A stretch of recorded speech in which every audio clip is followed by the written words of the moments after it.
जय गो माता, वंदे गो माता। भाइयों, आप स्वस्थ होंगे, मस्त होंगे, भगवान से और भगवती से कामना करता हूँ। भाइयों, आज एक किताब मेरे पास है। इस किताब के हिसाब से मैं एक आपको कहानी बताने जा रहा हूँ, क्योंकि इस कहानी में बहुत कुछ है। मुझे अच्छी लगी तो मैंने कहा कि मैं आपको भी सुना देता हूँ। संसार का विचार।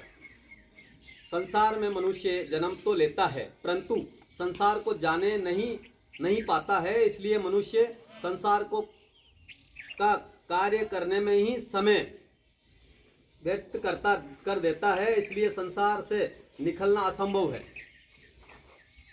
इसलिए मनुष्य ब्रह्म परमात्मा को प्राप्ति नहीं कर पाता है। इसलिए मनुष्य जीव बार बार लख 84 योनियों के प्राप्ति होते रहता है, परंतु फिर भी संसार का गुणगान करता रहता है, क्योंकि संसार ही सत्य भासता है। यानी कि मनुष्य को संसार ही सत्य लगता है, बाकी सत्य ये नहीं है।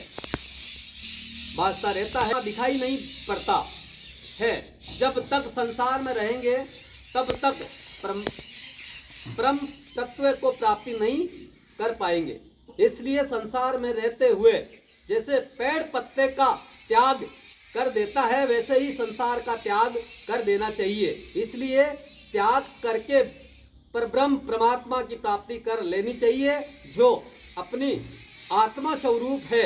कोई ईश्वर कहाँ, कोई ब्रह्म कहाँ, सत्सार कोई जीव जगत का कहाँ।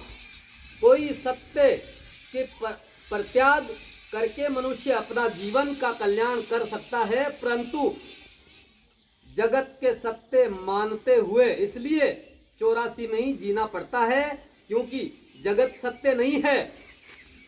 सत्य वो दिखाई नहीं पड़ता, इसलिए असत्य का सत्य मानकर दुख के रूप किए ही के अंदर पड़ा रहता है। इसलिए मनुष्य सुख की प्राप्ति नहीं कर सकता।